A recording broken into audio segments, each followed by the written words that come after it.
नमस्कार, मैं हूं अंजलि। स्वागत है आप सभी का पेन पॉइंट पर। इन दिनों उत्तराखंड में हर जगह रामलीला से मंच सजे हुए हैं। गांव-गांव में रामलीलाएं दिखाई जा रही हैं और लोग उनका खूब आनंद उठा रहे हैं। आज हमारे साथ मौजूद हैं डॉक्टर अजीत पंवार, जिन्होंने रामलीला के विषय पर पीएचडी की है। हम इनसे जानेंगे कि रामलीला का क्या इतिहास रहा है और उत्तराखंड और रामलीला का क्या रिश्ता है। नमस्ते। उत्तराखंड में रामलीला का बहुत पुराना इतिहास रहा है। अगर हम बात करें रामलीलाओं की, तो रामलीला जो है उत्तराखंड में एक मौखिक परंपरा के रूप में रही है। आसपास जहां भी कथाएं होती हैं वहां राम कथाएं होती है। लेकिन धीरे धीरे हम बात करते हैं कि रामलीलाएं कैसे मंचन की ओर आई। तो सबसे पहले हम देखते हैं कि उत्तराखंड में रामलीलाएं अल्मोड़ा से आरंभ हुई और वो अल्मोड़ा से चलते चलते गढ़वाल में, पौड़ी में, श्रीनगर में, उत्तरकाशी में, देवप्रयाग में, इन जगहों में रामलीला हमें सबसे पहले दिखाई देती है। हाँ जी सर, हाँ जी। तो रामलीलाओं की अलग अलग क्षेत्रों की अलग अलग विशेषताएं हैं। अच्छा। अगर हम बात करें पौड़ी की, तो पौड़ी की जो रामलीलाएं हैं वो आज के आधुनिक रूप में उसकी रामलीलाएं हमें देखने को मिलती है और शास्त्रीयता उसमें है। अब देखें तो जैसे जो हनुमान जब चलते हैं संजीवनी बूटी लेके, तो वो पौड़ी में उसको तार के रूप में चलते हुए दिखाई देते हैं।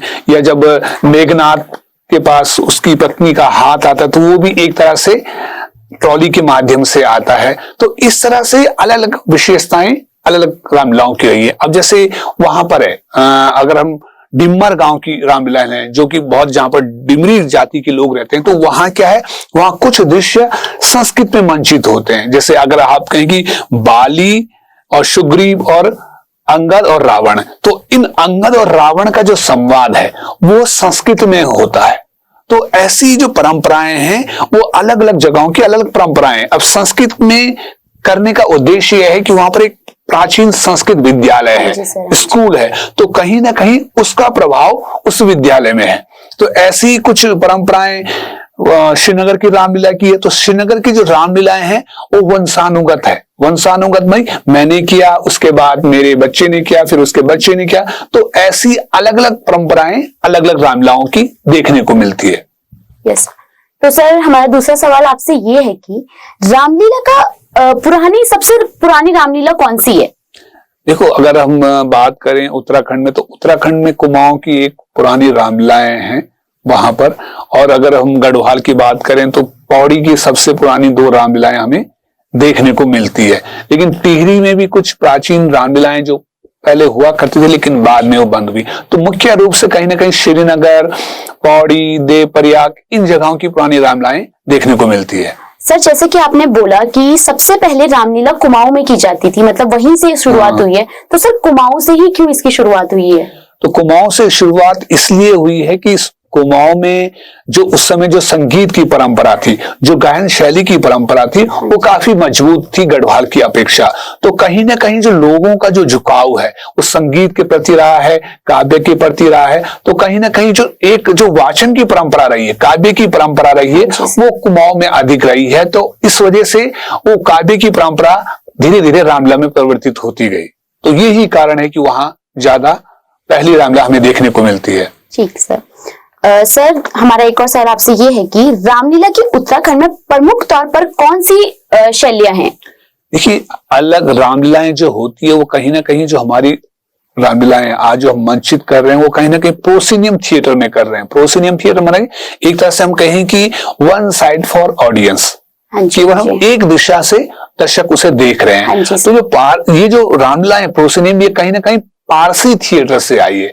पारसी थिएटर मतलब कहीं ना कहीं जो भारतीय रंगमंच रहा है वो पारसी लोगों ने इसमें इन्वॉल्व रहे, थिएटर में रहे। तो इस पारसी थिएटर का मतलब है कि जो रामलीलाएं उस समय लिखी जाती, खासकर राधेश्याम कथावाचक, जिन्होंने पहली ऐसी रामलीला लिखी जो काफी पॉपुलर हुई, तो उसमें कहीं ना कहीं पारसी के दौरान उर्दू का काफी बढ़ चढ़ के हिस्सा रहा। तो कहीं ना कहीं जो पारसी रामलीलाएं हैं उसका प्रभाव आज भी रामलीलाओं में देखने को मिलता है। उर्दू के शब्द प्रयोग होते हैं, राग रागनियां होती, कथावाचक राधेश्याम होती, तो बहुत सारी अलग अलग शैलियां मंचित हो रही है।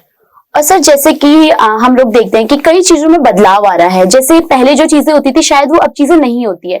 तो सर, मैं आपसे ये पूछना चाहूंगी कि आप क्या सोचते हैं इस विषय पर कि जैसे पहले रामलीलाएं होती थी और जो अब होती हैं उनमें क्या परिवर्तन आए हैं?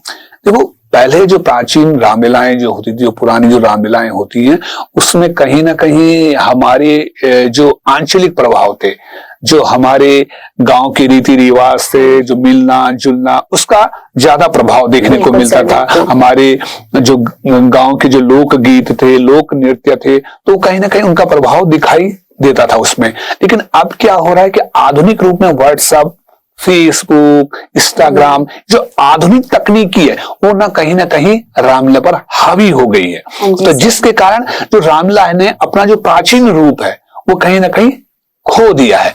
तो ये एक कारण रहा है। लेकिन फिर भी मुझे ऐसा लगता है कि आने वाले समय में धीरे धीरे रामलीलाएं पुराने रूप में प्रदर्शित होंगी, क्योंकि लोग पुराने इतिहास को ज्यादा जानने की कोई। अब देखिए, आप अगर मैं बात करूं कि पहली गढ़वाली रामलीला जो लिखी गई वो 1977 में गुणानंद पथिक द्वारा लिखी गई। तो कहीं ना कहीं जो 1977 में पहली गढ़वाली रामलीला लिखी गई, अब धीरे धीरे लोग गढ़वाली में मंचित नाटक या रामलीलाएं कर रहे। अब जैसे उत्तरकाशी, पिछले 2 वर्षों से उत्तरकाशी की जो रामलीला है वो पूरे गढ़वाली में ही मंचित हो रही है। तो कहीं ना कहीं अब पहले की अपेक्षा धीरे धीरे लोग अब अपने संस्कृति की ओर लौट रहे हैं। हाँ जी सर। सर, एक और सवाल कि आज सोशल मीडिया के दौर में रामलीला की क्या स्थिति देखते हैं सर? आपको मतलब जैसे पहले देखा जाता था, पहले मैं ये सोचती हूँ कि लोग ज्यादा कनेक्ट कर पाते थे, लोग जानने के लिए रुचि रखते थे, पर अब रामलीलाओं में देखा जाता है कि जो टीनेजर्स बच्चे हैं ज्यादातर मतलब अपने मजे के लिए या हंसी मजाक के लिए जाते हैं। तो सर, सोशल मीडिया किस तरीके से इसको कर रहा है? देखिए, आज क्या सोशल मीडिया का ही जमाना है, फेसबुक व्हाट्सएप चल रहे हैं। तो ऐसे में जो जीवंत कलाएं हैं, जैसे नाटक है, रामलीलाएं हैं, नौटंकी है, जो हमारे भी जितनी भी फोक फॉर्म्स हैं, उनके लिए एक संकट खड़ा हो गया कि कैसे वो अपने को जीवित रखे, क्योंकि उनका जो कंपटीशन है वो कहीं ना कहीं हमारी आधुनिक तकनीकियों से है। तो ऐसी स्थिति में पहला कारण ये होता है कि जो हमारी रामलीलाएं वो एक जीवंत है। हाँ जी सर। क्योंकि आदमी क्या एक ना एक समय तक वो मशीनों से पक जाता है, तो उसमें क्या मशीनों के साथ उसका व्यक्तित्व विकास नहीं होता, उसको ट्रेनिंग नहीं मिलती, उसको रिहर्सल नहीं मिलती, सिखाने वाला कोई नहीं होता है। अगर आपने व्हाट्सएप में अपना वीडियो बनाना तो आपको कोई बताने वाला नहीं कि ये करो। लेकिन जब आप नाटक करते हैं या रामलीलाएं करते हैं तो कहीं ना कहीं उसमें रियाज होता है, रिहर्सल होती है। तो ऐसी स्थिति में अगर कोई सचमुच रामलीला में भूमिका करना चाहता है, या फिल्मों में आना चाहता है, या टीवी में आना चाहता है, नाटक में आना चाहता है, तो मुझे लगता है कि जो हमारी लोक नाट्य परंपराएं हैं जो सदियों से चली आ रही है, तो उसमें उसको प्रतिभाग करना चाहिए, ताकि वो उस रिहर्सल में, उस अभ्यास में कुछ ना कुछ सीख सके। तो ऐसी स्थिति में ये जो हमारी लोक नाट्य परंपराएं हैं, ये कहीं ना कहीं आधुनिक तकनीकों के ऊपर भारी पड़ सकती है। अच्छा सर, जैसे कि आप कई सालों से इस विषय पर जुड़े हुए हैं, मतलब आपने पहले भी करी होंगी और अब भी करे, तो आप क्या परिवर्तन देख रहे हैं कि जिनके साथ आप पहले करते थे और जिनके साथ आप अब कर रहे हो, तो उनमें क्या परिवर्तन आया है? या आपने कुछ पुरानी चीजें, हम नई जब टेक्नोलॉजी आती है तो उनसे कुछ ना कुछ सीखते हैं हम, तो आपको क्या मतलब परिवर्तन दिखा है? देखो, रामलीलाएं शुरू काफी पहले खूब मंचित होती थी। जब मैं छोटा था तो मैंने भी रामलीलाओं में प्रतिभाग किया, लेकिन बीच बीच में क्या हुआ, रामलीलाएं लुप्त सी हो गई, कम हो गई, क्योंकि इसका मुख्य कारण ये था कि लोग गांव छोड़कर शहरों में आ गए। तो शहरों में आ गए तो गांव में भी कोई लोग नहीं रहते थे, नौजवान नहीं रहते थे, क्योंकि रामलीला करने के लिए कहीं ना कहीं एक समूह की जरूरत होती है, पूरे गाँव की जरूरत होती है। अब जहाँ पलायन हो रहा है, ऐसी स्थिति में ये बड़ा संकट हो जाता है कि गाँव में कैसी रामलीलाएं आरंभ की जाए। लेकिन आप जैसे कह रहे हैं कि होम स्टे शुरू हो रहा है, सरकार योजना बना रही है कि कैसे गांव को डेवलप किया जाए, कैसे गांव में लोग रहें, तो ऐसी स्थिति में गांव में रामलीला पुनः आरंभ हो सकती है। अब जैसे कई लोग शहरों में आ गए, देहरादून में आ गए, तो देहरादून अभी हाल ही में यहाँ पर टिहरी जो नगर है बंजारा वाला के पास, वो भी रामलीलाएं आयोजित कर रहे हैं इस वर्ष से। तो कहीं ना कहीं मुझे लगता है कि ये जो जीवंत कला है, जो मनुष्य से जुड़ी हुई है, तो जब तक मनुष्य इस धरती पर रहेगा तब तक ये रामलीलाएं, ये नाटक, ये जो जीवंत कलाएं हैं वो जिंदा रहेंगी। बिल्कुल सर, बिल्कुल। धन्यवाद सर, आज हमें आपसे बहुत कुछ सीखने को मिला और मैं आशा करती हूँ कि हमारी ऑडियंस को भी बहुत चीजें पता चली होंगी। तो सर, आप हमारी ऑडियंस को कुछ मैसेज देना चाहेंगे?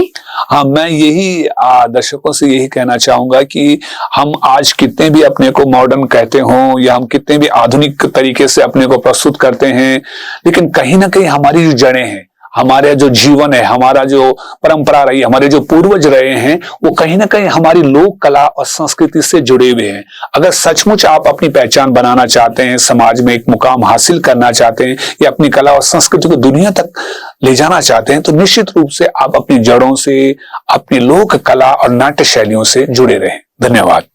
धन्यवाद सर।